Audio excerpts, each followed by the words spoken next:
We are back on the InfoWars Nightly News, and we turn now to an interview segment. A real expert on skull and bones, somebody who's really put together a research volume, not only of his work and his research and the things he's privy to, but the research of others, including Anthony Sutton, who's really has been the expert on skull and bones, people like Webster Tarpley, who covered it in their Bush biography, and Charlotte Thompson Iserby, who leaked the list to us, and other important researchers. It's Kris Millegan. He's the publisher of Trine Day, and this book, Fleshing Out Skull and Bones, has really everything in it. So we're glad he's joining us. Kris, thanks very much. Thank you very much for having me. So first of all, your father was in the CIA, and this helped you get into the whole area, the whole subject area. Why don't you tell us about your background and your family's background and how you came to find out about the New World Order, skull and bones, and all the related subjects? Well, my daddy told me, and I didn't believe him. My father got involved in intelligence in the 1930s as an exchange student to the University of Shanghai.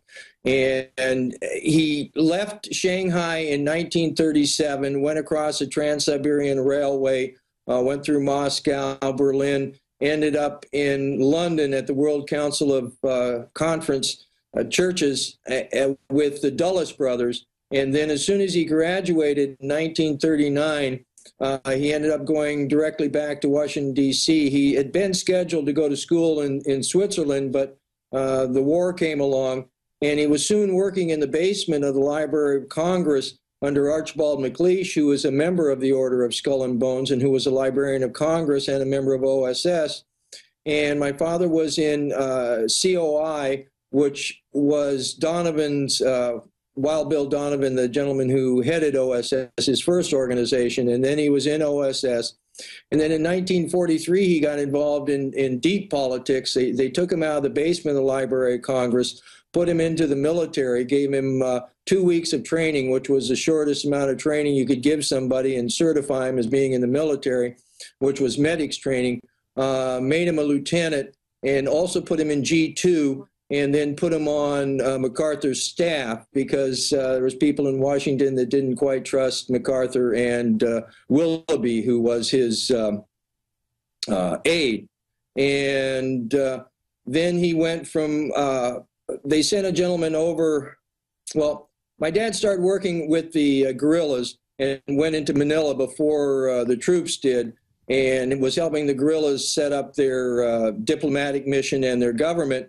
And in doing that, they put a bunch of the collaborators, the people, the Filipinos who had collaborated with the Japanese in jail. Well, those happened to be a bunch of MacArthur's friends because he had been raised in the Philippines. And so when he came back, he found a bunch of his friends in jail and found out that my father was involved with it. And they said, get rid of my dad. And the person they brought in to get rid of my dad was a gentleman by the name of Edwin Lansdale. And if anybody's looked into what you want to call conspiracy literature, you'll find that Mr. Lansdale is quite prominent in it. And he used to come over to the family house. And then my dad, again, went into the CIA. His last overt job there was branch chief head of all of East Asia Analysis Office. And then he went covert and ended up in 1956 as a little child, and we were told that my dad was going to East Asia, and he was going to write a book, which had never been written. And then all of a sudden, a couple years after that visit, we moved from Virginia, moved to Tennessee, where my dad became a vice president of a college, and then all of a sudden we moved from Tennessee out to Oregon. And I was just a little kid and didn't really know what was going on. But later on, I found out in the late 60s, my dad asked me what I thought of the Vietnam War. And being raised on John Wayne and World War II, and being a teenager, I gave my dad a flip answer. I said, oh, you had a sack of hand grenades and some rice patties, and you went and threw the hand grenades and won it for the good guys wearing the white hats. And my dad looked at me and said we had to have a talk. And now, I had known my dad had been in intelligence, but it wasn't because he had talked to me or because my big brother and my big sister, we would talk among ourselves, and it was just something that we knew, but it wasn't something that was talked about at the family table or anything. And he waited for a little while till there was this professor in town, Professor D.F. Fleming from Vanderbilt, and my dad told me it was time to have this talk, and I was about 19, and this was the late 60s. I'd married young. I was married and had a record store and was putting on rock and roll dances. And he took me in my little brother's room and sat me down and started off this conversation. And he looked at me and he said, the Vietnam War is about drugs. And then he said, there's these secret societies behind them. And I'm thinking, okay, my dad's talking about the mafia. And then I'm thinking, okay, and then he says, and communism's all a sham. These same secret societies are behind it all. It's all a big game. And at that point in time, I'm thinking my dad is completely nuts. I mean, I'd been gone to school, and they'd stuffed us underneath the desk because the Ruskies were going to bomb us. And it just didn't make any sense to me. And then this little light came on in my head. I figured, well, my dad's having a drug talk with me, because it was the late 60s and I was growing my hair long and smoking a little pot. So I figured my dad's going to, tell me to stop smoking pot. So I kind of up and, and get ready to say, yes, sir. But he doesn't. He continues on telling me about his intelligence career. And I learned quite a bit about, he starts talking to me about they feel that they're playing out a lose scenario in the Vietnam War, and he starts talking to me about psychological warfare and propaganda, and he's telling me the stuff in the newspaper, sway pieces. And again, I'd been a paper boy for, I don't know, ever since 7th grade. It didn't make any sense to me. He'd get up in the morning with me to read the paper and everything, and it just didn't make any sense to me. And pretty soon it became quite apparent that I had no idea what they were talking about. So I just kind of, went on with my life, and again, would talk with my dad now and then, and would have some arguments also. And one thing I learned out of those arguments was that he told me that there was a plan to opiate my whole generation, the whole boomer generation. And it just, again, I didn't quite understand it, but I started to read about, well, I'd always been reading about the Kennedy assassination, but I started reading about CIA drugs and stuff like that. And I would tell people about some stuff that my dad told me, and they'd look at me and they'd say, well, you're a conspiracy theorist. And this was like in the 70s. And I says, well, what's a conspiracy theorist? So I kind of took, started looking at CIA drugs, and then also the subject of conspiracy theory, and kind of took it on as a discipline, and just started researching. And then about 1988, I ran into Anthony Sutton's book, America's Secret Establishment, and that started making some sense to me, what my dad had told me some years before. And my father had, last years of his life, he had cancer and Parkinson's, so I really couldn't talk to him much. But so after he died, I was going through his papers. And at about this time, I was also doing a lot of research in CIA drugs, and was very interested in Chiang Mai, Thailand. And so Chiang Mai, Thailand is basically a heroin city. The big banks have branches here and everything. And I saw this trip that my dad went on in 1956. He went to Chiang Mai. So I'm thinking, great, I can talk to my mother and ask her, how big was Chiang Mai? Because I'd been told it had been a very small town, and now it's the second largest city in Thailand. And she said, yeah, in 56, it wasn't very big. Biggest thing in town was a church. They had some pictures of it. And so I was pulling down the picture book to look at the pictures. And my mother made this little aside, and she says, and that's when she stopped believing everything she read in the newspapers. And I asked her, well, what do you mean? And she said, well, because when they were in Thailand, the big story was about this big battle in Vietnam, and right where they had been. And she said, there was no battle. We were having a picnic. So I go and turned the picture book back from Chiang Mai, and sure enough, there's Colonel Lansdale and my dad, and some people with not fatigues on, and berets and stuff, and they're having a picnic. And there's this beautiful picture of my mother, which ended up being used in her memorial. And it says out from the side, it says Eudora, that was her name, Eudora out from Saigon with Colonel Lansdale and North Vietnamese military leaders. Mm-hmm. Okay? And so what my dad said was absolutely true about the Vietnam War being about drugs. And they took American boys and girls and sent them to hell for 1 year. Okay? And those boys and girls knew that after 1 year, they got to go home. Well, some of those boys and girls got addicted to the heroin that was being proffered to them by all kinds of people over there. And then you have, a heroin addicts that they get sent back. And what do? They start selling heroin. Okay. And so, I mean, this kind of demonstrates the perfidy of what's going on, what goes on with as our foreign policy. And the psychological games, because see, you can go into books, conspiracy theory books, and you can, people will say, well, the FBI, made the Summer of Love and all of this type of stuff. And basically that's, they did want to create a drugged out peace generation as an antithesis to our parents' generation, and also as I call them a hat rack in the room, but something that you can talk about. And they were able to, use that as a pretext for the war on drugs, which is still going on, to assault our Constitution and to move us away from our republic into the empire that we live in now, And so that's how I got into it. My dad told me some things I didn't believe, and I started looking into it. And once you start looking into this material, you find validation. And I would get books, and I'd read the book, and I'd get to the end, look at the bibliography, go to those books, and pretty soon you're out of conspiracy theory books, and you're into dry books about banking and business and all kinds of other stuff. And because it's not easy talking about this stuff to people. I mean, you get called names, you get all kinds of, BS.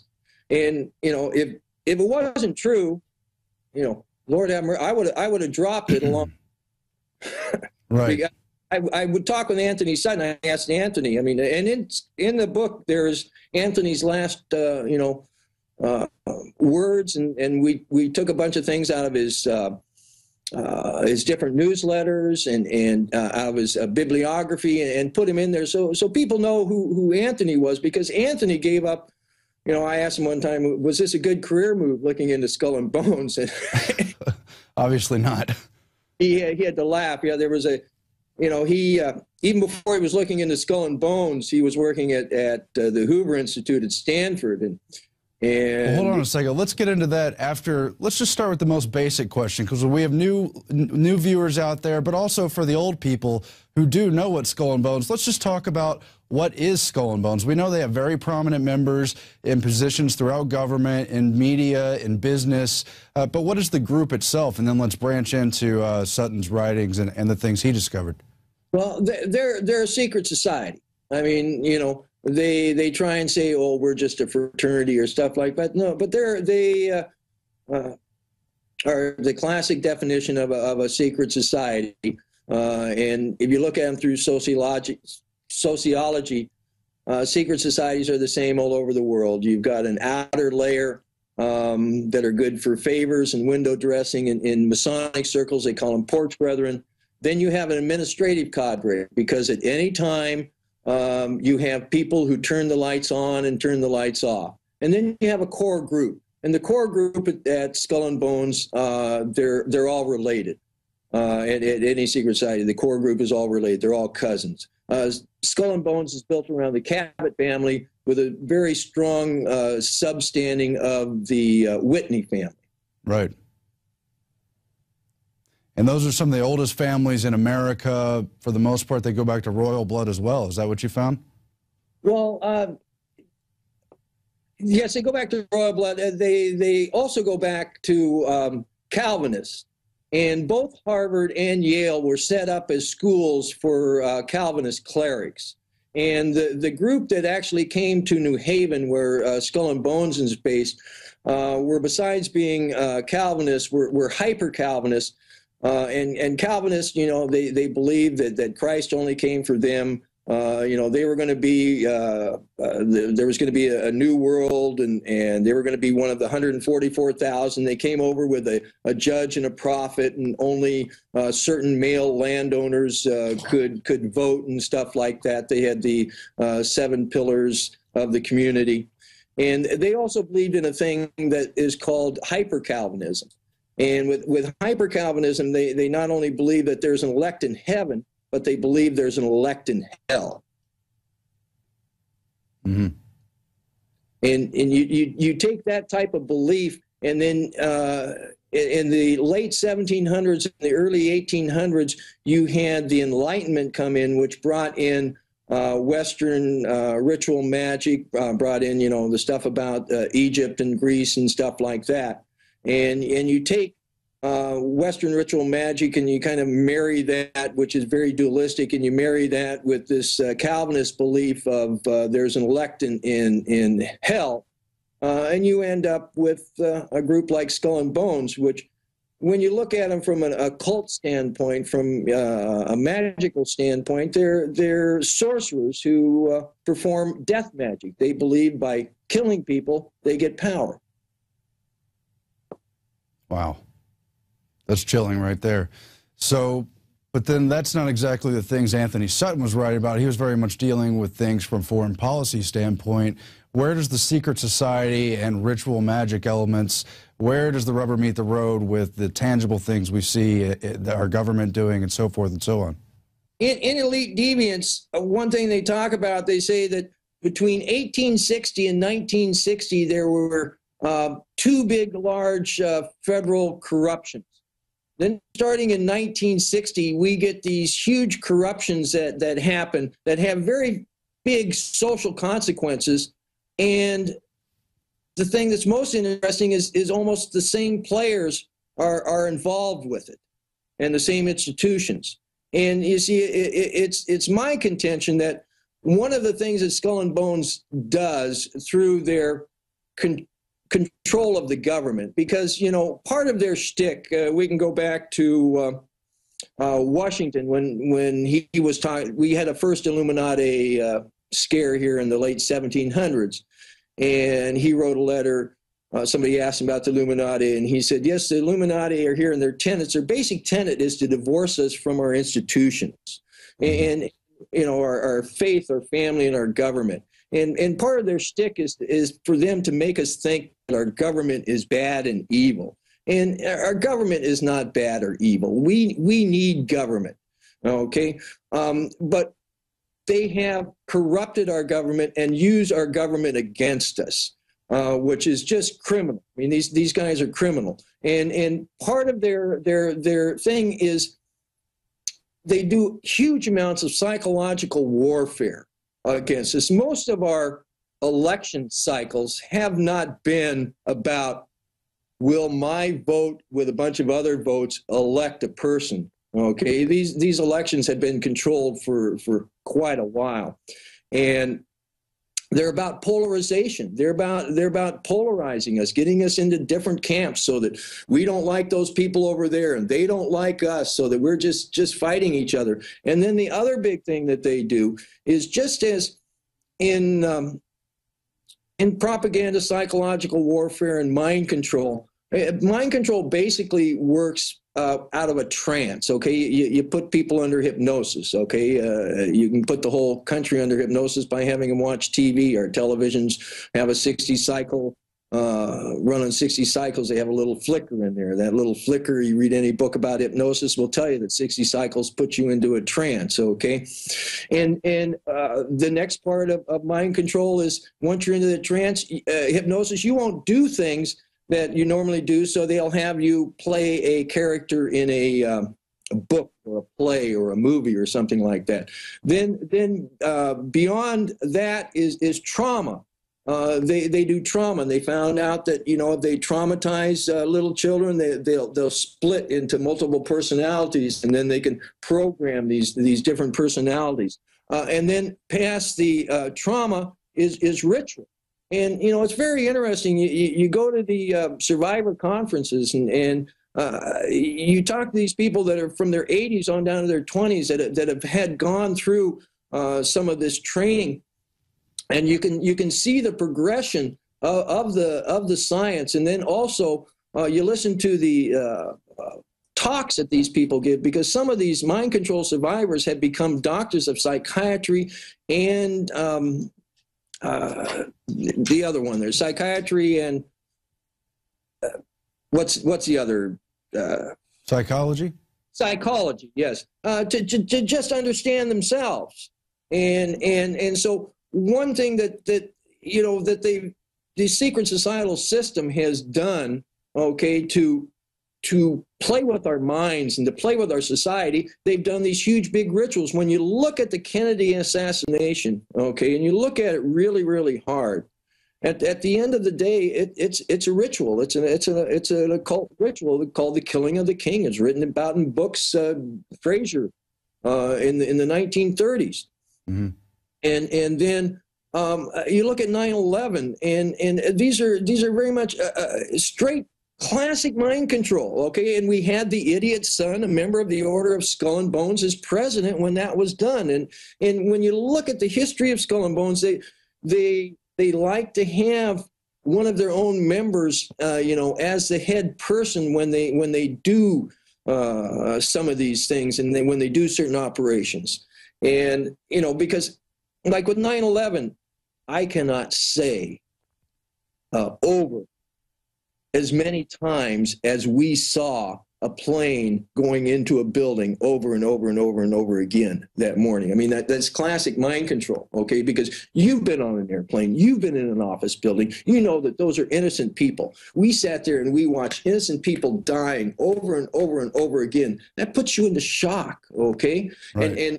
And they smashed this huge big archetype, the Twin Towers, the World Trade Center, that they spent so much money into getting into our heads that this was this big symbol of America's power and everything.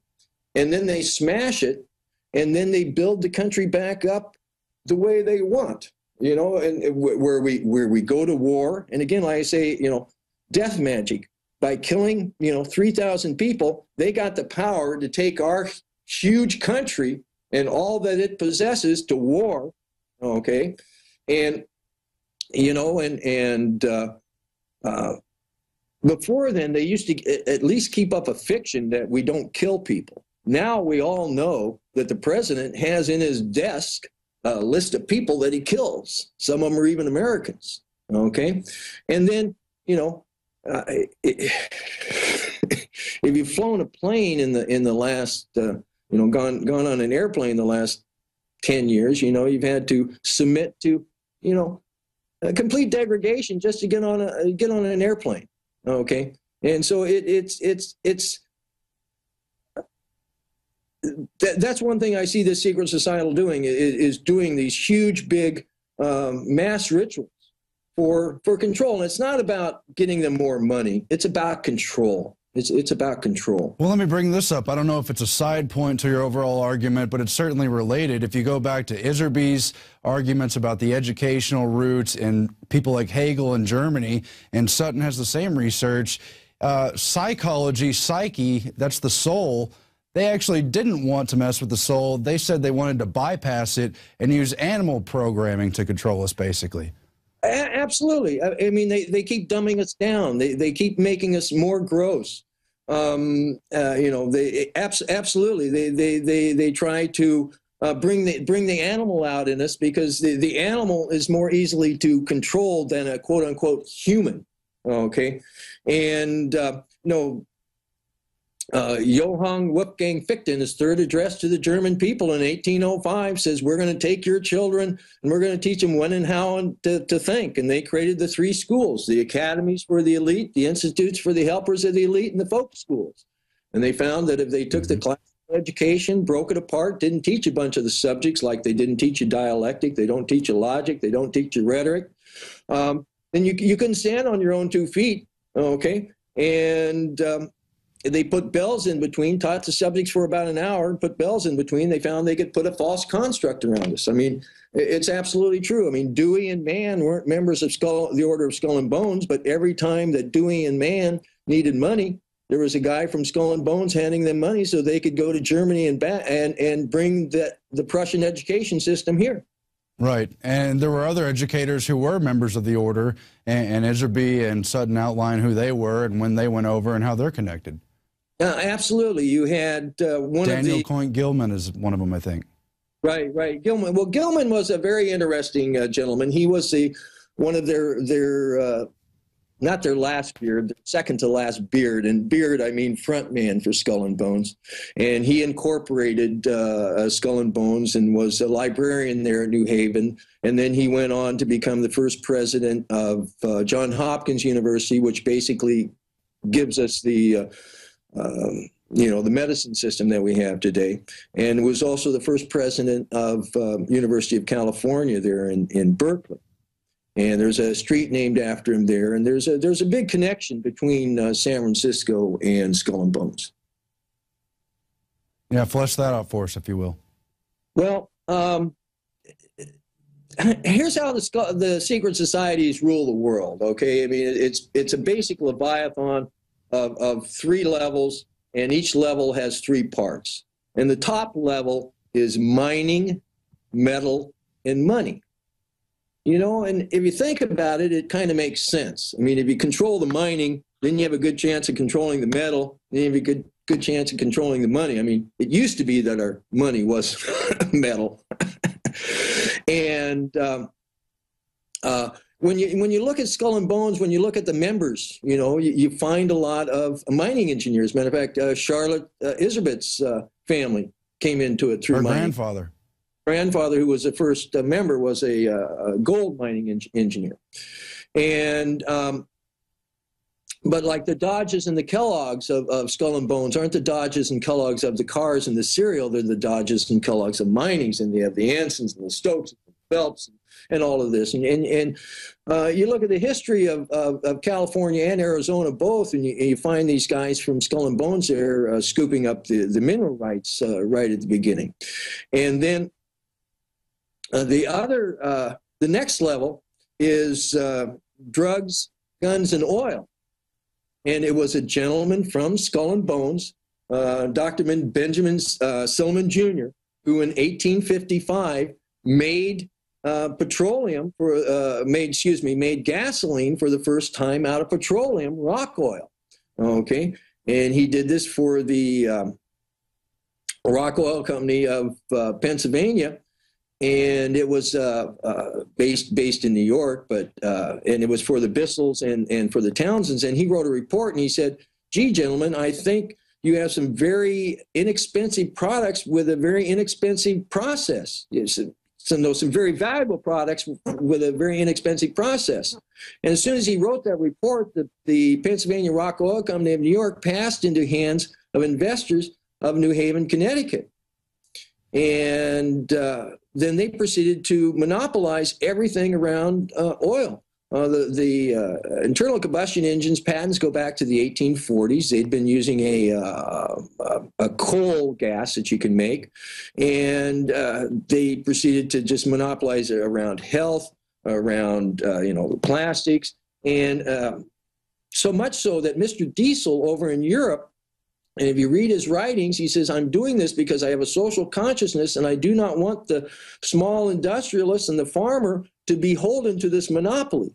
So he presented his diesel engine at the Paris exhibition of 1900, ran it 24/7 on nothing but peanut oil. Mm-hmm. Anything you can squish between 2 stones, okay? Well, they hounded his patent, they hounded his money. Finally, a guy in England said, "Oh, Rudolph, I'll help you." So Rudolph got in a boat, and everybody woke up the next morning, and Rudolph had he had a little accident. He committed suicide, jumped overboard, and soon his engine then was retrofitted to run on petrochemicals, and it was started to run on just any kind of bio fuel. And the only reason we go to the oil store is because these guys own it. And drugs, Skull and Bones was started by a drug smuggler and a family and a politician. The politician grew up to be the Attorney General of Ulysses S. Grant administration, very corrupt administration. And from a pragmatic standpoint, okay, if you want to look at their ability to control the country, okay, it goes to the 13th Amendment of the Constitution.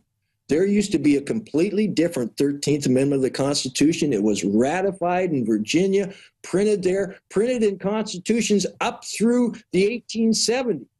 Okay, when this gentleman was Attorney General.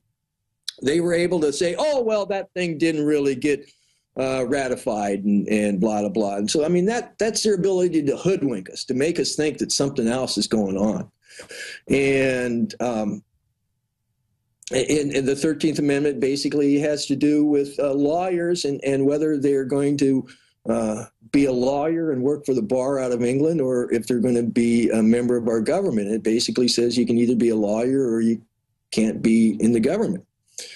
And so drugs, guns, and oil. And guns, I mean, the Whitneys, if you look at the history of Connecticut, where Skull and Bones is based, all the Browning automatic weapons of World War I and World War II were made in a factory just right up the street from the Skull and Bones Temple. That's what they call it. We call it, us barbarians call it the tomb, but they call it their. And all the, GE is based out of Connecticut. All the jet engines, the submarines were based out of Groton, Connecticut. The helicopters started there.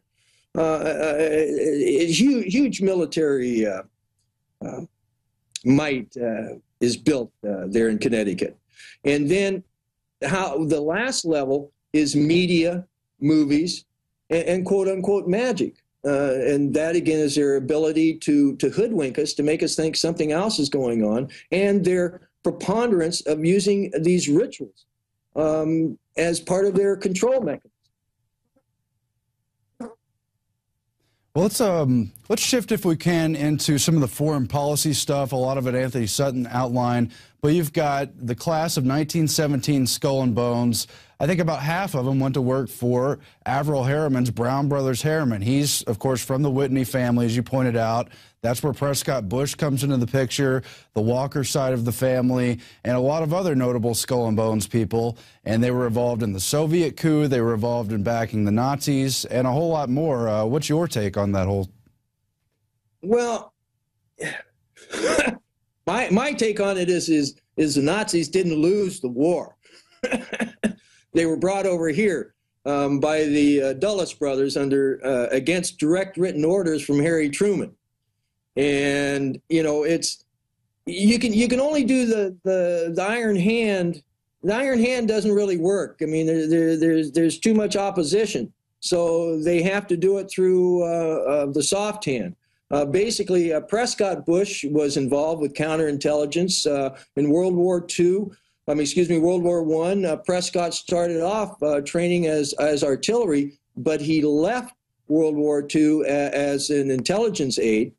And that's basically how, he got away with running the German steel industry through the Union Banking Corporation. That's basically what it was. It was a holding company for German Steel, Thyssen, which was the largest manufacturer, and had a lot to do with helping set up Auschwitz. Because he claims to be counterintelligence. Okay, I mean, and right now you look at foreign policy, which is really run more by the intelligence services and by the State Department. Right now, they're supposed to tell 8 people what they're doing, okay? And sometimes that gets down to just 4 people that they have to tell. And if you look at those people they have to tell, one of the main people they have to tell right now is Dianne Feinstein. Well, you look at Dianne Feinstein and her new husband, Mr. Bloom, and you find that they're involved in all kinds of operations because, see, once the intelligence services have to, can talk to you, then you get to do things for them. And if you look at their net wealth has just skyrocketed. And they're doing all kinds of interesting things with China and whatnot, because as far as I'm concerned, the end game of the secret societal system is to rule the world through China. And right now, all they're doing is they're using America's blood and wallet to get the world into shape. And what is it that we're doing? We're going into places in Africa and in Asia, basically where, the tribes still rule. Okay, there's no really government rule. Okay, and so it's basically, kill the Indians and take their land. And once they get the world into shape, okay, China stands up and says, "Cur, American war dog. We're Chinese. We've got 5,000 years of civilization. Confucius, peace, peace, peace. Oh, and by the way, please send all the money to us because we have all the factories." And so I mean that's what I see the secret societal system, and their foreign policy has basically been about control, about controlling the foreign policy, getting America involved. I mean, and again, going back to the founder, you have William Huntington Russell, the drug person, and then you have Alfonso Taft. Okay, Alfonso Taft was Secretary of State and also Secretary of War, among many other things. And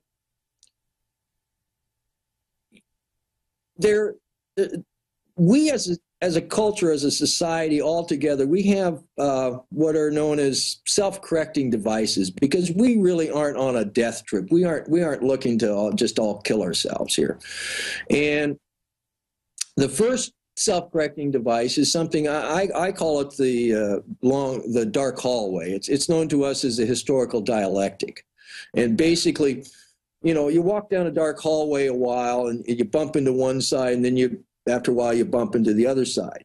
Well, I say some things that I know that are true about drug smuggling, intelligence agencies, and secret societies. And then I find people that I know that are spooks saying stuff just a little bit wilder that has some truth in it, but also has a bunch of non-truth in it. And that's because by controlling the extremes, you control the middle, okay? The next self-correcting device is a thing called the cycle of generations. And again, there's a very good book out of sociology called Generations, A History of America's Future. And they go in back to the 12th century and show how there's these 4 generations that continue through history, and they just help each other move things along. And they show in that book how, because of the Civil War and the assassination of a president, there was a generation that didn't cohese. And some of the people went out, joined the generation ahead of them. Some joined generations after them. Some just went out in the woods and did weird stuff. Well, once we're only 3 instead of 4, we're weaker as a culture, as a society. And with that weakness, and they're starting to control the government, they were able then to get us into the Spanish-American War, which was, done through a false flag event, done through, It was an admitted fraud, using the media to goad them all along. Right, yellow journalism, okay, and at its core, it was about drugs, okay, because you see, these guys made huge amounts of money smuggling drugs to China. After the Second Opium War in the mid-1800s, they lost their cash cow. Okay, it took a while for the Chinese to realize that, wait a minute, I don't need you smugglers anymore. I can just call up India and have them send me a boatload, and I'll pay the duties and whatnot. But you can see in international finance where they lost their cash cow, and they went from controlling numbers in corporations to not as much. And so, because the Spanish-American War, you had Teddy Roosevelt. And see, the Roosevelts were heavily involved with the opium trade at one time. They were ship owners and ship captains. And then Franklin Roosevelt's grandfather, Warren Delano, was the chief factor for Russell and Company in Canton for 20 years. And so the family was heavily involved with it. Well, Teddy Roosevelt was Under Secretary of Navy. He told the Secretary of the Navy had the gout one day. This was before Spanish-American War, and the Secretary went home early. Teddy stepped up to the desk, sent off a batch of messages. The Secretary of the Navy came back the next day and said, "Teddy, what did you do?" and never left again early again. And basically what Teddy had done, he'd sent some messages to Dewey, because once the war got declared, we didn't go into Cuba right away, but we took the Philippines just right away. Okay, and the Filipinos were also fighting the Spanish too, but we met the Filipinos at the shore and said, "Oh, my little brown brother," and fought a horrendous war there against the Filipinos to take control over those islands. And it was because, see, Manila is the oldest Western port in East Asia, and it was very important to these opium smugglers. And so Arthur MacArthur was the first military governor of the Philippines, and who they sent over to be the first, they declared the war over before it was over and sent over the first civilian governor, and that was William Howard Taft, son of the founder of the Order of Skull and Bones and a member of the Order of Skull and Bones.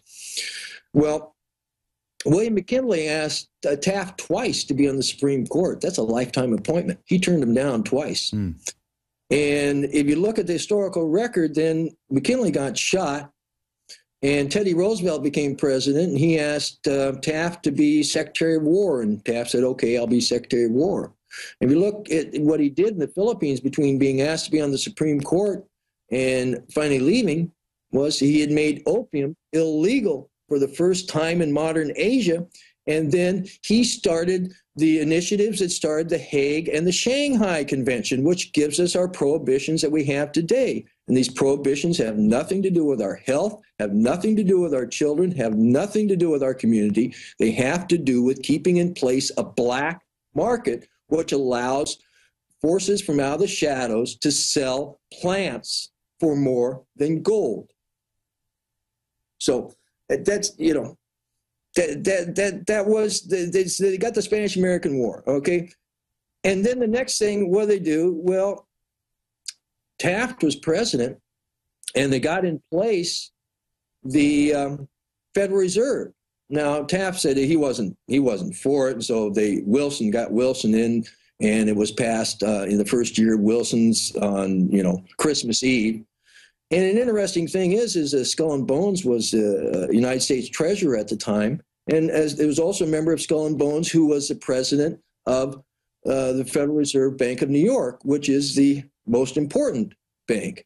Okay, and so you get the Federal Reserve System in, which is fake money that's owned by somebody else, not by the people.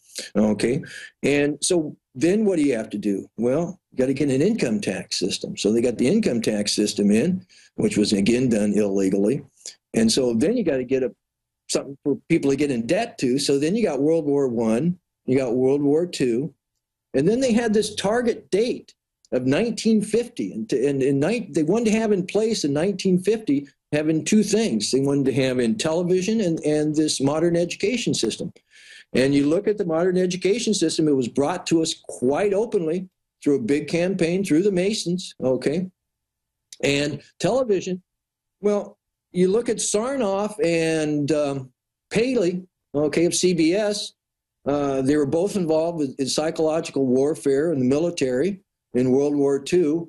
Paley had CBS radio before World War II, and after World War II, he wanted to start CBS television. He went to Prescott Bush at Brown Brothers Harriman. Prescott Bush raised all the money for CBS and was on the board of directors until the day he died. Wow. And then, like I say, they wanted to create this drugged out peace generation, okay? And but it kind of backfired on them, because when they were doing this illegality of drugs, they wanted to include cannabis. And one of the things that my studies in CIA drugs showed, that the whole cannabis is a gateway drug and all of that was an op that these guys had been starting to set up, so that, you know, their target was to opiate our whole generation, because they wanted to, again, get rid of a generation, make us weaker, okay? But for want of a better term, the cycle of generations has more moving parts, and so it's more intelligent, okay? And so the boomer generation, you know, we saw all these assassinations, saw this war, all this dissension, and we jumped aside and created a counterculture, okay? And this counterculture was able to sustain itself because some of the people of the generation in the 1860s just went out in the woods and did weird stuff, and this culture was basically a joint of cannabis around a circle, okay? And what came out of the hippies, okay?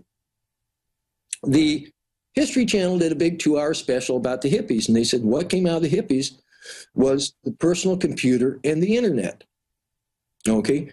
And those are the tools that we as a society are using to fight this corruption that the secret societies are bringing to us, because that's all it is. It's just corruption and criminality. Okay, but the personal computer allows me to talk to you right now, and also it allows me, one person, to make a book. Okay, and the internet allows me to tell people about it. And the only thing we have from the historical record that even close is like Gutenberg's press, and Gutenberg's press got rid of the oligarchy of that day, which if you didn't believe them, they burnt you at a stake, and then brought us our republic by the books that were printed and were passed around.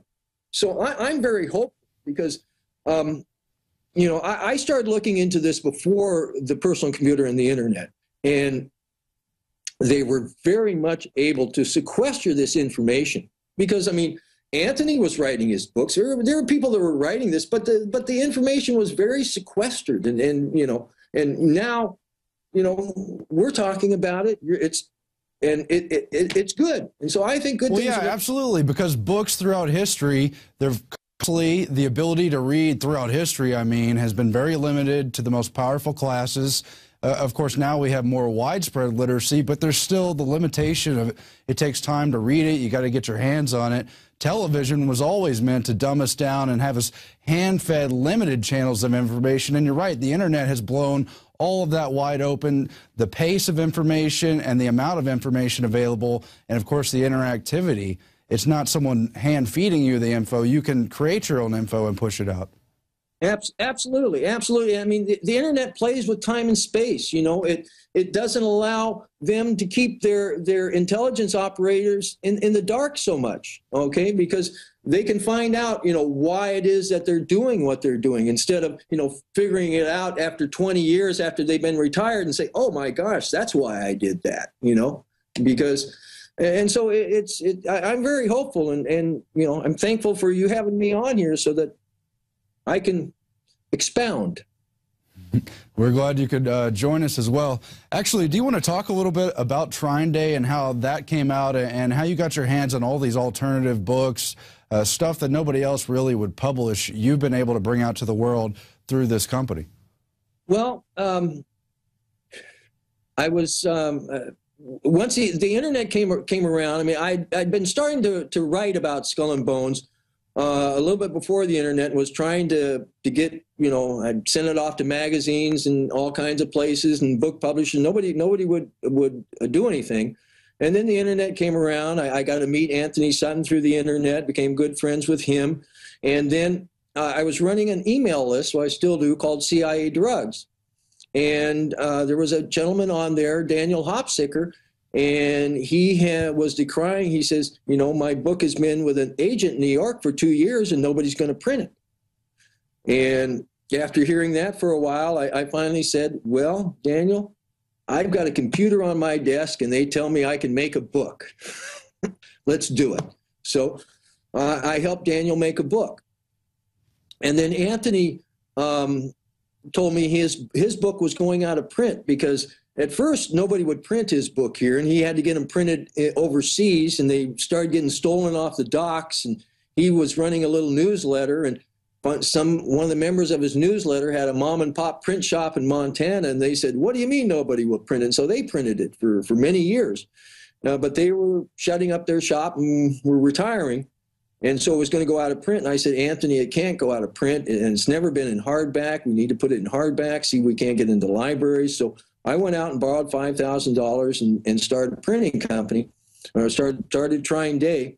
And once we were out there, I mean, it was amazing the response I would get from, all these different authors. I mean, I've got world-class authors, just a bunch of them, who nobody would print their books. No, nobody would print them. And, I mean, I don't know, I read the Constitution. It seems to me there shouldn't be any problem in just printing a book.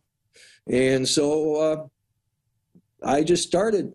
And it's been amazing because I call it suppressed, and there's a thirst, and there's a hunger for, people want to know what's going on. I mean, I want to know what's going on. I mean, I've got children, and I want to see a better world for them. And I mean, the changes that I've seen in my lifetime, if it keeps going the way it's going, they aren't going to have much chance of having a real life. So I do it because I like the Constitution of the United States, and I want a better life for our children. And, I go to our website, tryingday.com, and please support us and buy some books. And we've got a lot of them at InfoWars, too, at our InfoWars store, and here's just 3 of them. I think we have more than 10 of your titles, but of course, Fleshing Out Skull and Bones. And this is great because this used to be out of print. I think I got my personal copy when it was like $70. Now it's $25. That's an incredible deal because it's got Tarpley's work in here, Sutton's, your research, Iserby's. I don't know these other authors, Altman and Bunch, but there's so much information in this book. Anthony Sutton's book has charts and diagrams and follows the family names, the political connections, and America's Nazi Secret. We had Loftus on last week. He's also interesting on some of this whole hidden history driven by these secret societies. And once you open your mind to that and begin to follow the facts and realize this really is going on, it's not, quote, conspiracy nonsense or something, that this is based in the real history, and it's just the beginning of understanding what the real history is, you'll never be the same. That's what I think.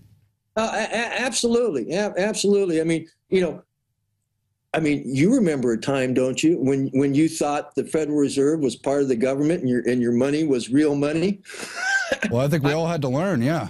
Yeah, I mean, I thought that, I mean, it took me, what do you mean it's not part of the federal government? What do you mean? But there's really no going back once you start to understand, And so I strongly recommend people to look into it, find something that interests you and follow it down. And yet Mr. Loftus is just amazing. I mean, that book that we published of his had been nominated for a Pulitzer, and it had gone through CIA censorship. When it was on 60 Minutes, Mike Wallace got an Emmy for the show that he had for that book. Then we finally get to publish it without having to go through CIA censorship, and we get no interest from the mainstream media at all. Matter of fact, I get some AP reporters call me up and say, "Oh, send me a copy of the book," and we send them a copy of the book, and then about a week, 10 days later, these 2 guys have a front page story on the New York Times all about what's in Loftus's book, except not going quite as far. It's, they're doing a modified limited hangout, and doesn't mention John, doesn't mention his book at all. It's just amazing. And the stories I could tell you about what has happened in Hollywood, on people that have wanted to make these books into movies, it just, makes you cry almost. I mean, it's just amazing. The stuff they pull. They don't like me printing books, but they definitely do not want any of these books and any of these stories into movies. They just pull out all the guns. It's amazing, isn't it? You've pretty much said it about the drugs and the CIA, but there's no question that there's a common link, A, between Skull and Bones CIA drug running, but B, between a lot of loosely connected, seemingly unconnected events from Iran-Contra and the modern day JFK assassination and so many coups and plots around the world, is there not?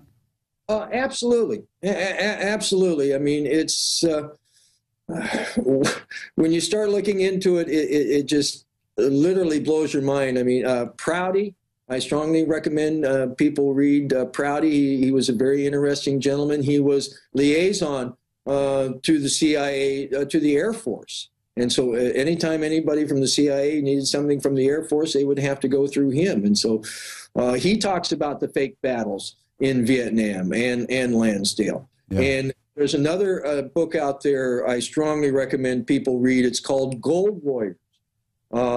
It's by Sterling Seagrave. It's not one of my books. It's Sterling Seagrave. He's the son of the Burma surgeon, so he grew up in Southeast Asia. And all of his books were Book of the Month Club and New York Times bestsellers until he wrote Gold Warriors. And he had to publish it himself. And finally, there was a version that came out from Verso out of Britain. And he had to move to France because he got so many death threats. And the story in that goes into the slush funds. And again, Lansdale is a big part of that book. And you just learn things about your history that we had no idea about. Yeah, I wanted to bring up not the author you just mentioned, but also Fletcher Prouty. His book, Secret Team, outlays how Alan Dulles and really Harriman and some of these other people helped to bring the transformation of the CIA. They helped initially get in the National Security Act under Truman, which was this big sneak attack because they had secretly written the bill to transform the CIA from just an intelligence gathering agency, which would have been probably pretty reasonable, to transform it into this black ops carrying out assassinations and coups that it was obviously never designed to do. Right. Robert Lovett, a member of Skull and Bones, chaired a committee that had a lot to do with bringing off the CIA. And yeah, no, it operates more for the intelligence services than it does for the secret societal network than it does for our country. I mean, our two largest black operations are drugs and continuance of government. And, you know, the continuity of government, continuance of government, my local congressman can't even, they won't even get him information about that. And, well, here's something to think about. Now, if you were a Rockefeller, you probably really wouldn't even have to work for a living if you didn't want to, right? I suppose not. Yeah, you could probably. Mm-hmm. But the Rockefellers looked at Arkansas and West Virginia and said, I think you guys need help for my governance there. Well, if you look at, see, you have in West Virginia and Arkansas, you have huge mountainous areas, okay? You have the Ozarks and the Appalachians, okay? Mountainous areas are basically autonomous zones, okay? You can do whatever you want in a mountainous area until somebody comes and stops you, okay? And in West Virginia, you have... coal, obviously.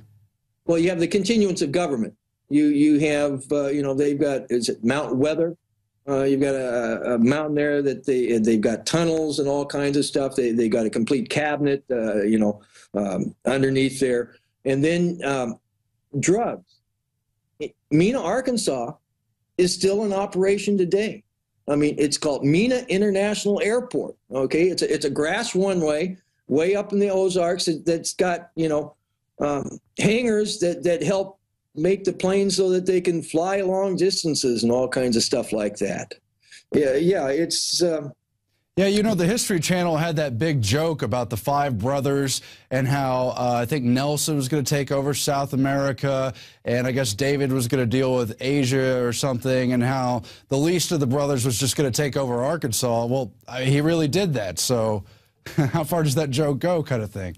Right, well, you know, at Watergate's very interesting because, again, it was a planned debacle, okay, because they need to get rid of Nixon. I mean, where did Nixon come from? You need to have Loftus on again, and you can talk about Nixon. I mean, Nixon basically was a blackmailer, okay? You read any of his transcripts and stuff. I mean, if there's a problem, if Nixon doesn't say, hey, we can blackmail him, one of his staff says, hey, we can blackmail him, because that was his modus operandi.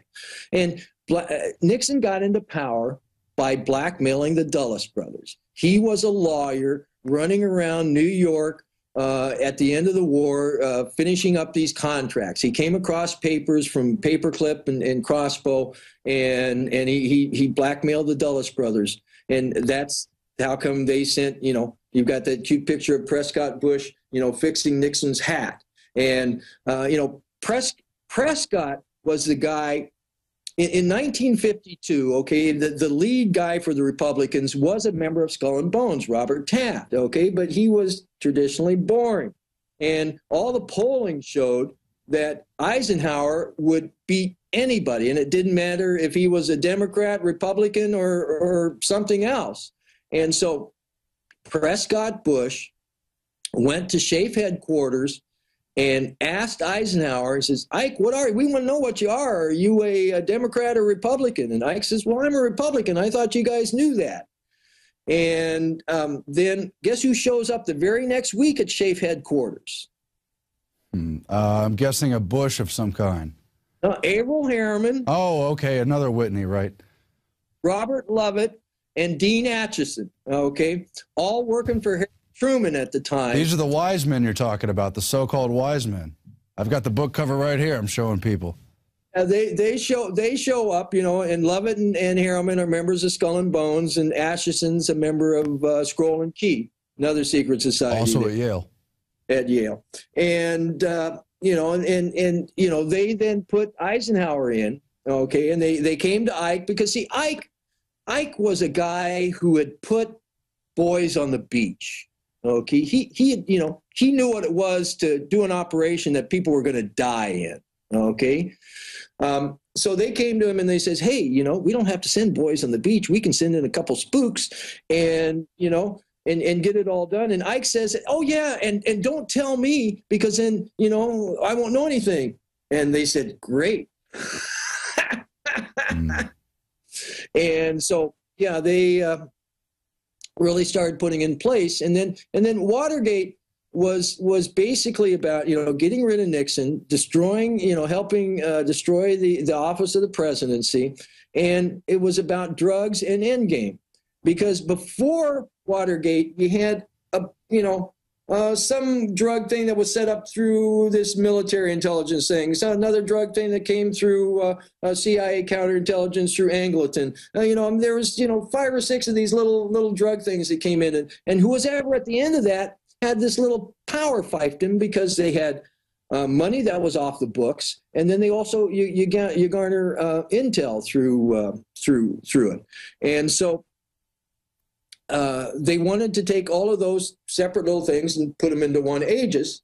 And then Watergate was about endgame, because you had this guy by the name of, appointed president by the name of Leslie King. Okay, that's Gerald Ford's real name, is Leslie King. Okay, he comes from Omaha, Nebraska. For money, he comes out of the mind control milieu. Okay, and whenever they need a stooge in there, he's a handy stooge to him. And if Sarah Jane Moore or Squeaky Fromm, one of Manson's followers, would have been better shots, okay, Nelson Rockefeller would have been president of the United States. And because of the Nixon and Spiro Agnew thing, they had just changed the laws and stuff, and so he could have been president for 10 years or more. But that didn't happen. So what happened? After Gerald Ford, we had David Rockefeller bring up Jimmy Who, and they besmirched Jimmy Who. A little peanut farmer.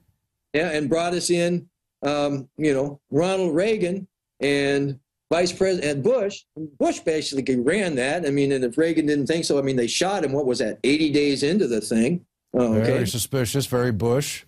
And then Bush, they took all these drug things and put them through the aegis, basically through National Security Agency, because there you've got the military and the spooks together, and you're running it through, what was his name? The guy out of Arkansas. He's an NSA Are you talking about Barry Seal? Well, Barry Seal, but no, this is the guy Barry Seal was working for. He ran the Rose Law Firm. He was a big bond operator there. He had Altel. I just can't think of his name right now, but he was a big NSA guy. And you can see where they started taking the drugs money and then started putting it into the stock market in the 80s, about 82, 83. And then they started using all these big slush funds to really affect the economy because, Daniel Estulin started talking about this thing called demand destruction, something he got from the Bilderberg meeting notes. And it's basically,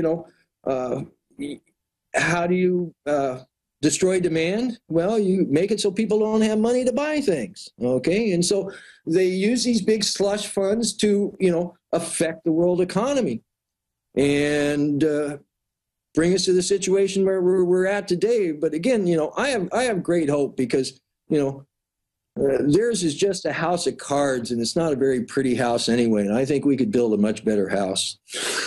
I do have hope, and I think it's through informing ourselves. I have to talk about Harriman just for a few more seconds because he's so interesting to me.